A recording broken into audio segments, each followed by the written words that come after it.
The photograph arrived in a manila envelope with no return address, postmarked from Cuiabá, Mato Grosso. Inside was a single image. My father standing in front of a massive dam, his hand resting on concrete that shouldn't have existed. The photograph was dated March 1987, but my father died in a construction accident in January of that same year. Or at least, that's what my mother told me for 37 years. On the back of the photograph, someone had written in fading blue ink, "Santo Antônio do Rio, they're still down there. The water remembers everything." Below that, a set of coordinates and a single word, "Forgive.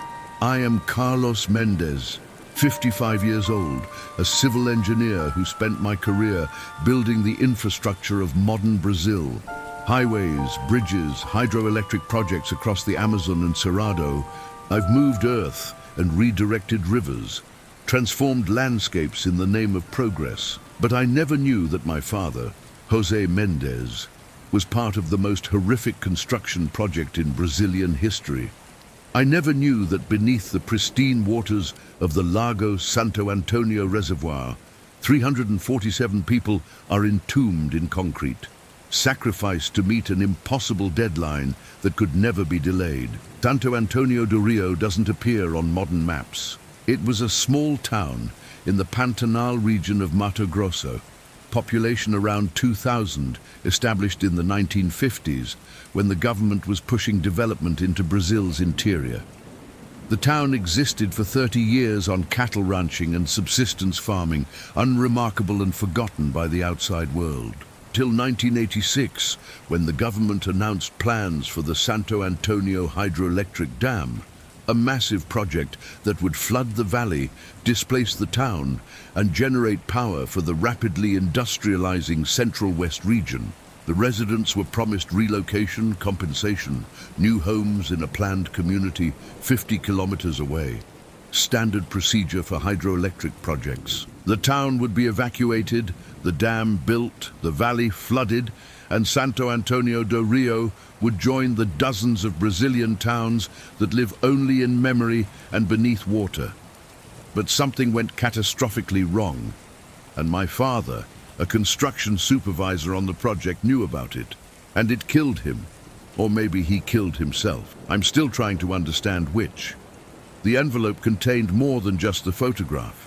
There was a key, old and rusted, with a tag that read, "Storage Unit 447, Cuiabá Municipal Archive." Someone wanted me to find something. Someone who knew my father, knew what happened at Santo Antônio, and believed I deserved the truth after 37 years of living with a lie. I flew to Cuiabá the next day, renting a car and driving through the Cerrado landscape that I'd helped transform over my career. The irony wasn't lost on me. I'd built the roads I was now traveling on, contributed to the development that had turned this region from frontier to economic zone. My entire professional life had been about taming Brazil's wild interior, and now I was searching for evidence that such taming had a cost I'd never imagined. The Cuiabá Municipal Archive was a concrete building near the old center, filled with documents that the state government had digitized and mostly forgotten. Storage Unit 447 was in the basement, a small locker containing a single cardboard box that had been sitting there since 1989, 2 years after my father's death. The rental payment had been made automatically from an account that was closed in 2015, but the archive had never cleared out the unit. Inside the box were my father's personal effects from his final months. His work journal, filled with technical notes about concrete pours and rebar placement and water diversion. Photographs of the construction site, the massive dam taking shape across the Rio Santo Antônio. Letters to my mother that he'd apparently never sent, growing increasingly desperate and incoherent. And a tape recorder with a single cassette, labeled in my father's handwriting, "For Carlos, when he's old enough to understand. I'm sorry, meu filho. I'm so sorry." I sat in my rental car in the archive parking lot and pressed play. My father's voice, which I'd almost forgotten after 37 years, filled the small space. He sounded exhausted, defeated, speaking in Portuguese with the interior accent I remembered from childhood.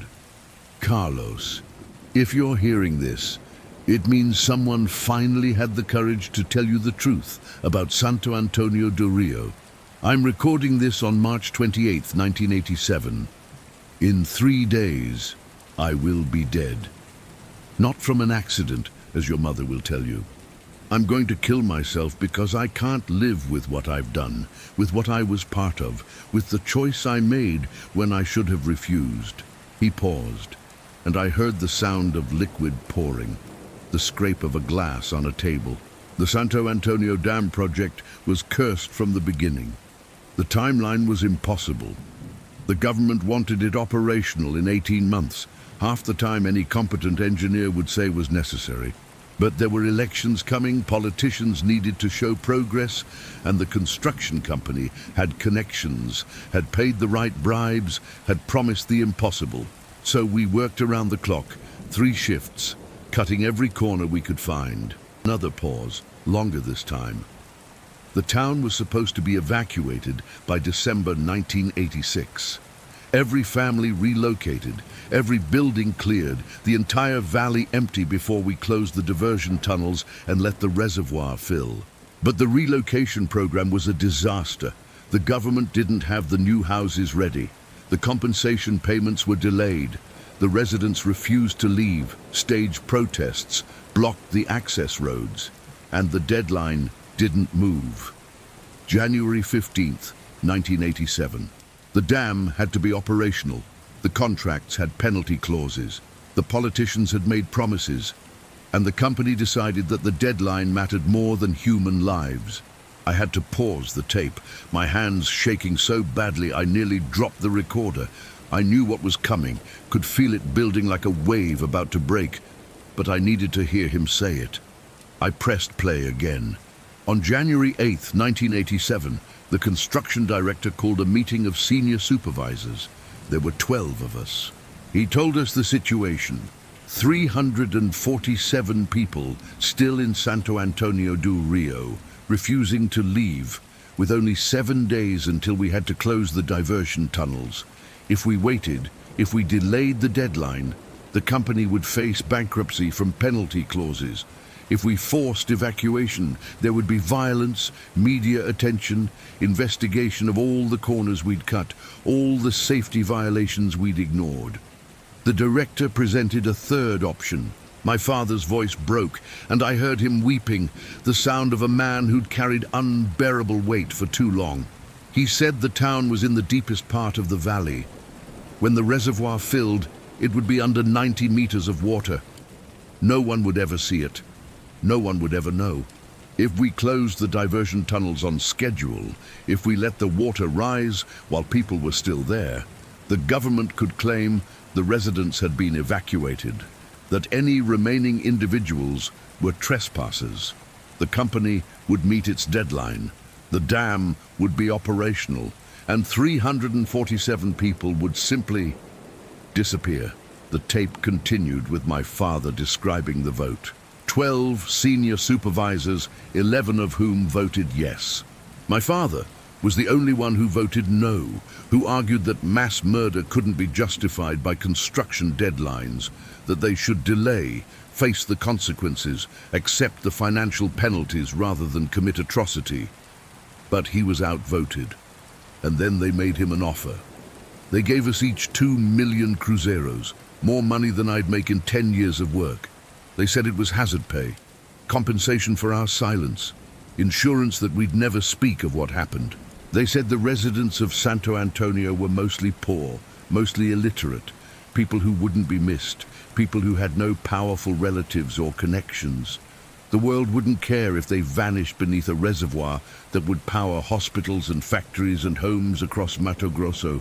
Progress requires sacrifice, the director said. And I, God forgive me, I took the money. I heard my father break down completely, sobbing in a way I'd never heard a man cry before. On January 14th, we closed the diversion tunnels. The water started rising immediately. We posted guards on the access roads to prevent anyone from leaving the valley. We told the workers, It was a security measure that the protesters might sabotage the dam. Only the 12 supervisors knew the truth. The water rose for 6 days. We could see the town from our vantage point on the dam. We could see people on rooftops as the water climbed. We could see them waving, signaling for help that never came. By January 20th, the entire valley was flooded. 347 people gone. The government issued a statement that Santo Antônio do Rio had been successfully relocated, that the few remaining residents had been warned repeatedly and had been evacuated by military police. It was reported as a smooth operation, a triumph of planned development. No one questioned it. No one investigated. The dam was operational on schedule. The politicians took credit. The company avoided bankruptcy, and I became a murderer who took money for his silence. The tape ended with my father's final words. "I can't live with this, Carlos. I've tried for 2 months. I've prayed. I've wept. I've looked at your face and your mother's face and known I don't deserve your love. The money is in an account under your name. I've never touched it. It's blood money, and I won't use it.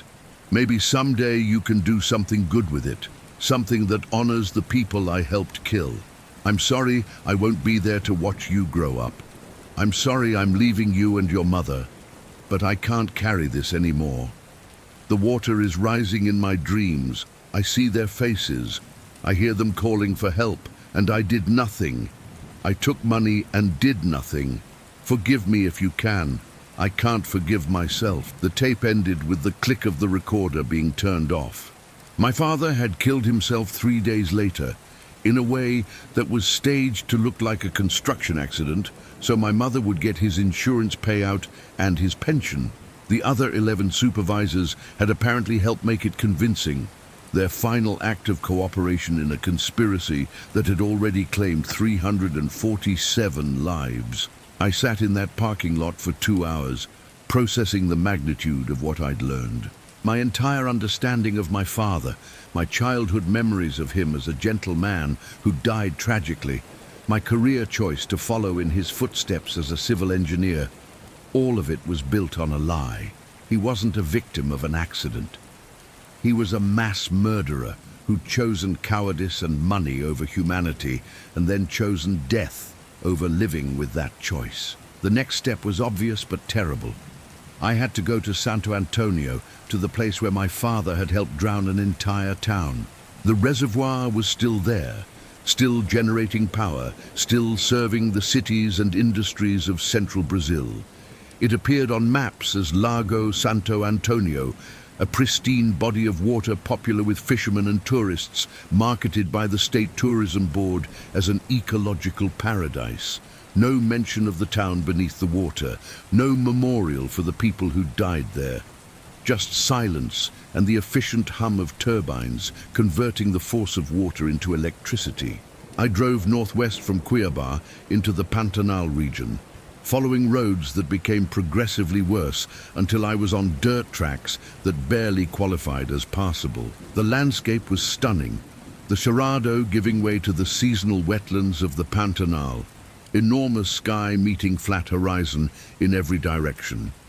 This was the Brazil that development had mostly bypassed, and I understood why the government had wanted to transform it, to make it productive, to harness its resources. But I also understood for the first time in my career that such transformation always had a cost, always displaced someone, always prioritized progress over people. The dam came into view from 5 kilometers away, a massive concrete wall stretching across the valley, holding back the reservoir that extended to the horizon. It was an impressive piece of engineering, exactly the kind of structure I'd spent my career building. Looking at it now, knowing what was beneath the water it held, I felt sick. The dam's administration building was small and mostly automated. Hydroelectric dams don't require many staff once they're operational. I introduced myself to the site manager, a young engineer named Paulo, who'd been working there for 3 years and seemed excited to meet someone with my credentials. "This is one of the older dams in the region," Paulo said, giving me a tour I hadn't asked for. "Built in the 80s during the big infrastructure push. Not the most efficient by modern standards, but it's solid. Whoever supervised the construction knew what they were doing. I thought about my father, about the 11 other supervisors, about whether solid construction could exist in a project built on mass murder. I heard there was a town here before the dam, I said carefully. Santo Antônio de Rio? Paulo nodded. Yeah, the residents were relocated. Standard procedure for hydroelectric projects. There's actually an interesting story about that. The official records say everyone was evacuated, but there are local legends that some people refused to leave, that they were still in the town when the valley flooded. Urban legend stuff, you know. The old-timers in the region swear they can sometimes hear church bells ringing from underwater when conditions are right. He laughed, dismissing it as folklore. I didn't. Has anyone ever investigated? Sent divers down to look at the submerged town? Paulo shook his head. Why would they? It's 90 meters deep at the town site, pitch black, and there's nothing down there but ruins. Besides, the company that built the dam was very thorough. All the structures were cleared before flooding. It's just an empty valley now, filled with water and fish. But I knew that wasn't true. 347 people were down there, and someone needed to acknowledge them. I spent that night in a small posada near the dam, unable to sleep, staring at the ceiling and thinking about my father's tape. He'd mentioned that the other 11 supervisors had also taken the blood money, had also carried the secret for the rest of their lives. Were they still alive? Still living with what they'd done? Or had they, like my father, found the burden too heavy to carry? The next morning I started searching for them, using my father's work journal to identify names and positions. Of the 12 original supervisors, I found records for all of them. My father, dead in 1987 by suicide disguised as accident. 3 others dead within 5 years, 2 of them also suicides. 1 from alcoholism-related liver failure. 2 more dead in the 1990s, 1 in a car accident that witnesses said looked deliberate, the other from a sudden heart attack at age 48. By 2024, only 5 of the original 12 were still alive, scattered across Brazil, all of them retired, all of them living quiet lives in places far from Mato Grosso. I decided to find them, to confront them with what they'd done, to ask them if they'd suffered the way my father had suffered. The first was Fernando Costa, 79 years old, living in Porto Alegre in a comfortable apartment overlooking the Guaíba River. I showed up at his door unannounced, introducing myself as José Mendes's son. The color drained from his face immediately. He knew why I was there. Your father was the only one with a conscience, Fernando said once we were inside his apartment, his hands shaking as he poured us both whiskey, despite it being 10 in the morning. The rest of us, we justified it. We told ourselves the residents had been warned, that they'd chosen to stay, that progress required sacrifice. We took the money and built careers on it. I became a VP at the construction company, made millions more over the years. Never spent a day of my life facing consequences for what I did. He drank his whiskey in one swallow and poured another. But your father, Jose, he couldn't live with it. He argued against it from the beginning, voted no, took the money only because he was afraid of what would happen to your family if he refused and then was fired or worse. He was going to expose us, you know. A week before he died, he told me he was going to the federal police, was going to bring down the whole conspiracy, even if it meant prison for all of us. That's why... He stopped, his face twisting. That's why what? I demanded, though part of me already knew. That's why we killed him, Fernando said quietly. Not directly, but we staged the accident. We made sure he was working alone on a dangerous part of the structure, made sure his safety equipment failed, made sure there were no witnesses. Your father didn't kill himself, Carlos. We murdered him because he was going to tell the truth. The room spun around me.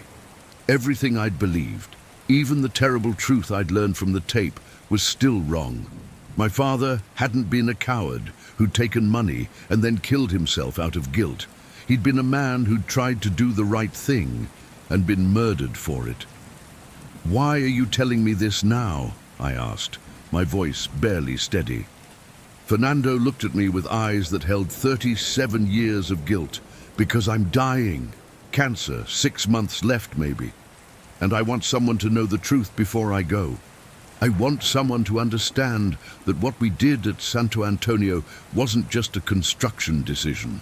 It was murder.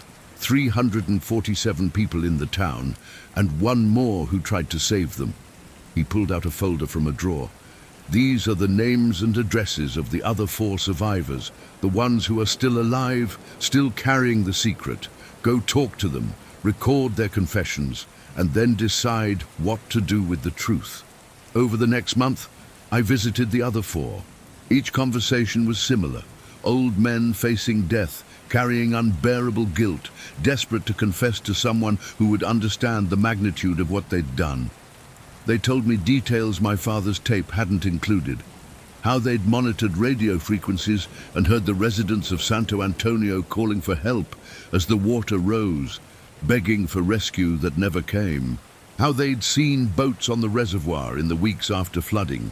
Family members from other towns searching for relatives who'd supposedly been relocated but couldn't be found. How the government had sent military police to turn the searchers away, to enforce the official story that everyone had been evacuated. How the construction company had paid off journalists, intimidated investigators, and made sure no serious questions were ever asked. They told me about the money, millions of cruzeiros distributed to ensure silence, and how each of them had used that blood money to build comfortable lives. Houses, businesses, children's educations, retirements in nice neighborhoods. Their entire lives financed by the deaths of 347 people who drowned waiting for help that never came. And they told me about my father, about how he'd refused to accept the lie, how he'd insisted they had to confess, and how they'd decided he was too dangerous to live. The conspiracy had claimed 348 victims, not 347. My father was the last one murdered at Santo Antônio do Rio. By the time I'd interviewed all 5 survivors, I had recorded confessions that would bring down everyone involved in the project. Government officials who'd known and approved the plan. Military officers who'd prevented rescue efforts.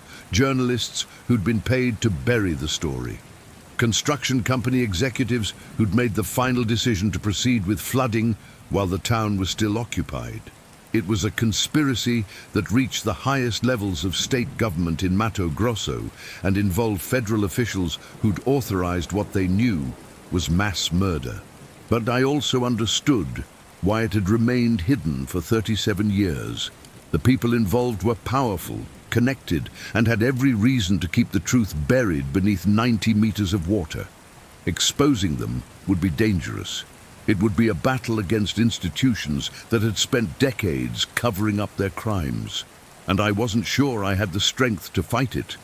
I returned to Santo Antônio, to the reservoir where 347 people lay entombed in mud and concrete at the bottom of a dam built with their deaths.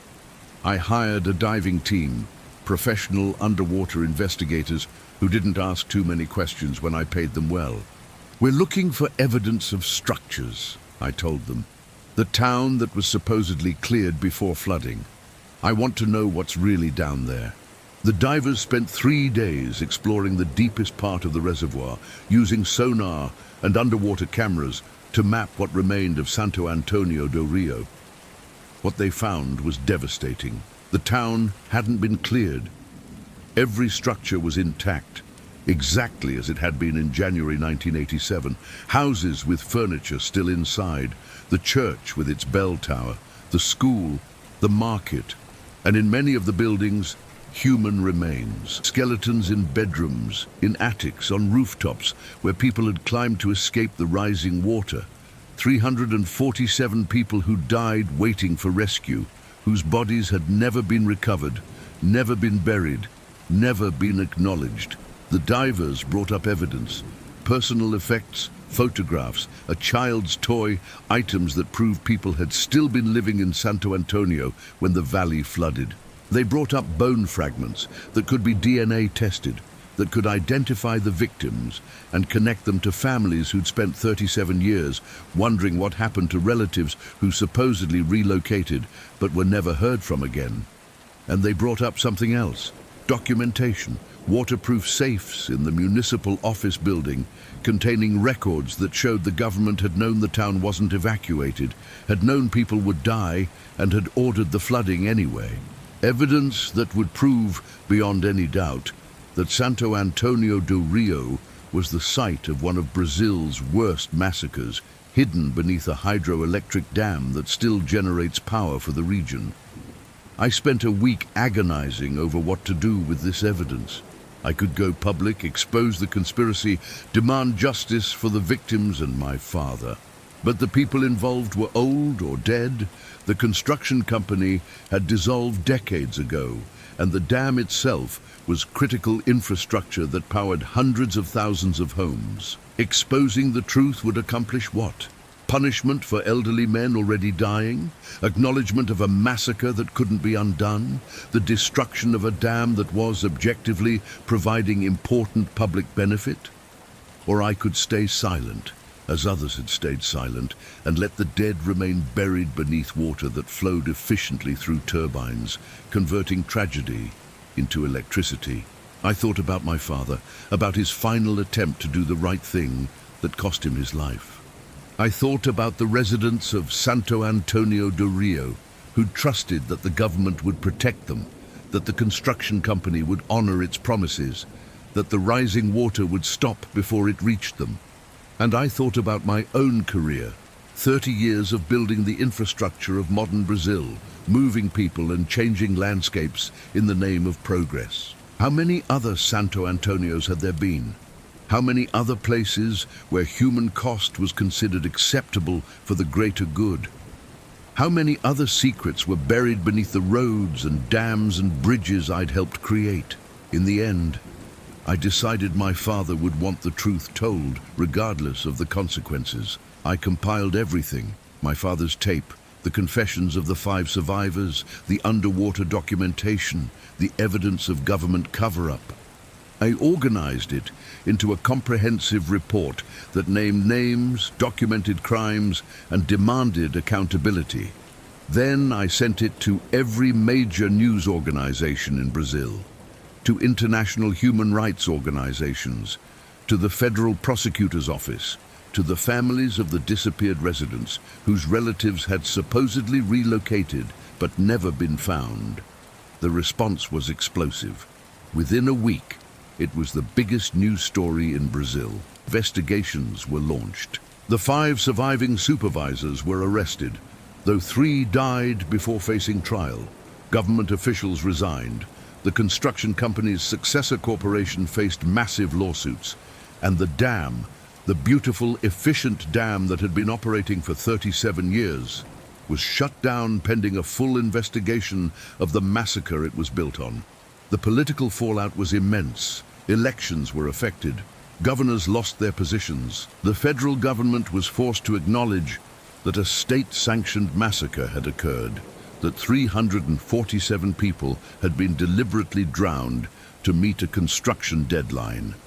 A memorial was erected near the dam, listing all 347 names, and a 48th name added after I insisted, José Mendes, the supervisor who tried to stop it and was murdered for his conscience. The families of the victims, scattered across Brazil, finally had confirmation of what had happened to their relatives. DNA testing of the recovered remains allowed many of them to identify their loved ones and bring them home for proper burial.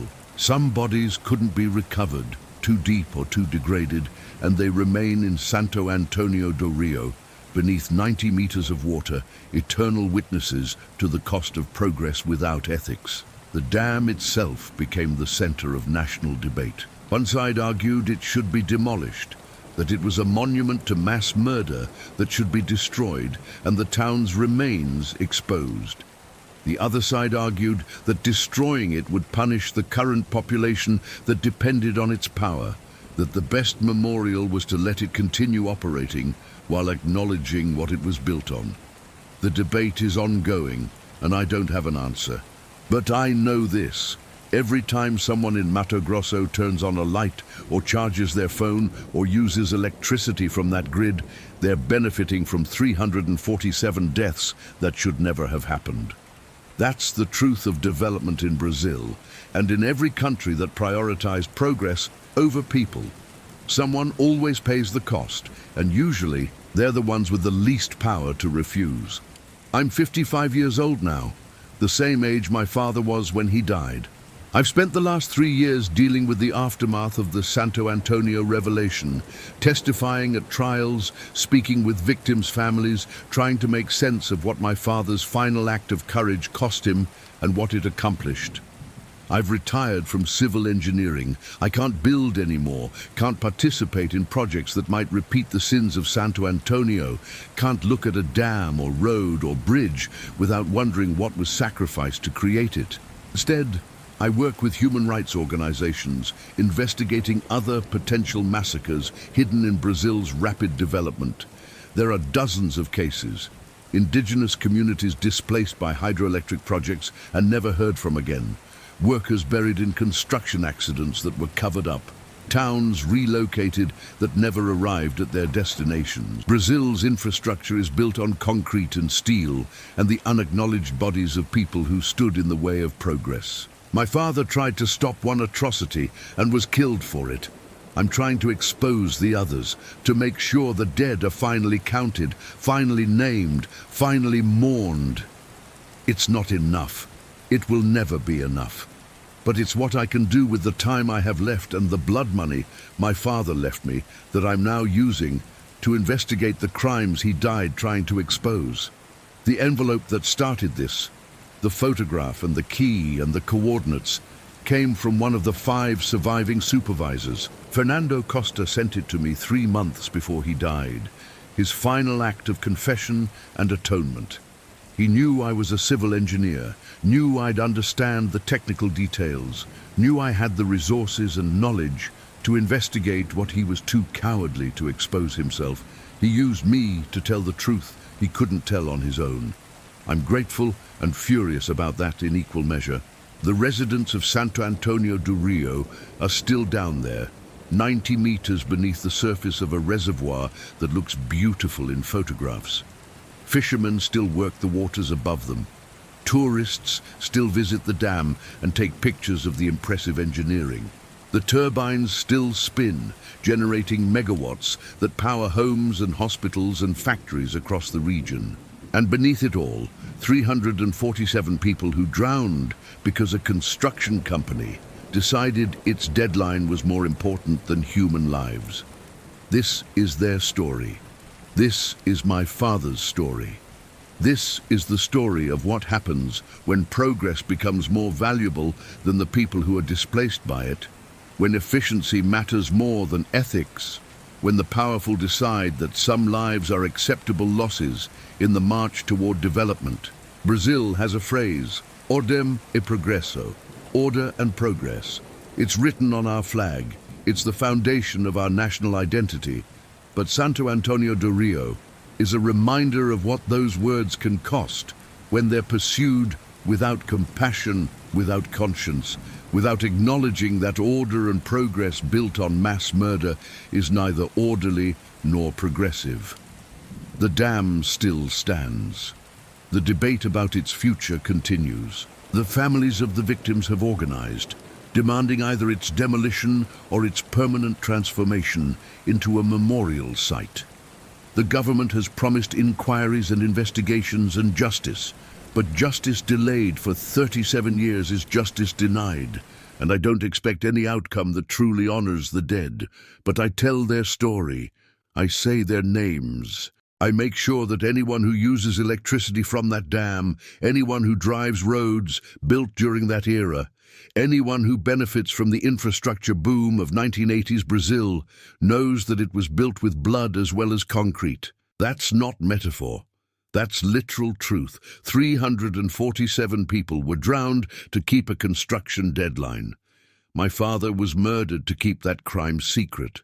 And I'm spending what remains of my life making sure their deaths aren't forgotten, aren't dismissed as the acceptable cost of progress, aren't buried beneath efficiency calculations and economic benefit analyses. My mother died 5 years ago, never knowing the truth about how my father really died. I'm grateful for that. She lived her life believing he was a good man who died in a tragic accident, never knowing he'd tried to stop a massacre and was murdered by his colleagues for threatening their conspiracy. She received his pension and his insurance payout and lived comfortably on money that was, in part, the blood payment my father had tried to refuse. That's another complexity I'm still processing.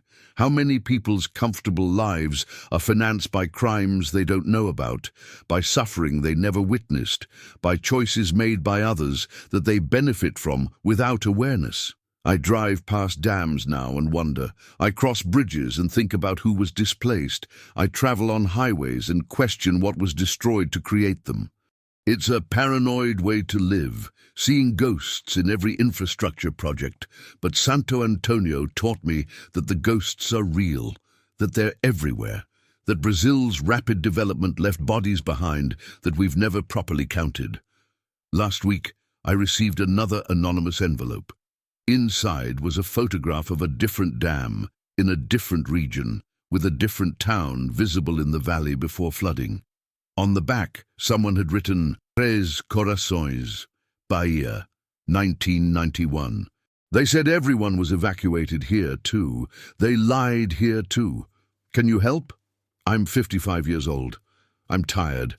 I've spent 3 years fighting institutions that don't want these stories told. I've made enemies of powerful people who profit from infrastructure that was built with unacknowledged suffering. I should ignore this envelope, should let someone else take up the fight. But I look at the photograph and see my father's dam, see Santo Antônio do Rio multiplied across Brazil's landscape, see the pattern of crimes committed in the name of progress and hidden beneath rising water. And I know I can't stop. Not while there are still bodies to be counted, names to be recovered, families waiting for answers about relatives who supposedly relocated but were never heard from again. The water remembers everything. That's what the note on the original photograph said, and it's true. Water holds secrets, preserves evidence, keeps the dead in cold suspension until someone is brave enough or foolish enough to dive down and bring the truth to the surface. My father dove down metaphorically and was killed for it. I'm diving down literally, using technology and testimony to expose what's been hidden, to name what's been deliberately forgotten. It's dangerous work. I've received threats. My apartment was broken into. I was warned by people with connections to find a different cause, to let the past stay buried. But I think about my father's voice on that tape. About the 55-year-old man he would be now if he'd lived, about the conversations we might have had about ethics and engineering and the cost of infrastructure. And I think about the residents of Santo Antônio do Rio, who died waiting for help that never came, whose last moments were spent treading water in darkness as the reservoir claimed their homes and their lives. They deserve to be remembered. They deserve justice, even if justice comes 37 years too late. They deserve to be more than nameless sacrifices to Brazil's development, more than acceptable losses in construction timelines that couldn't be delayed. This is my father's legacy and my burden. This is what I'm doing with the years I have left and the blood money he left me.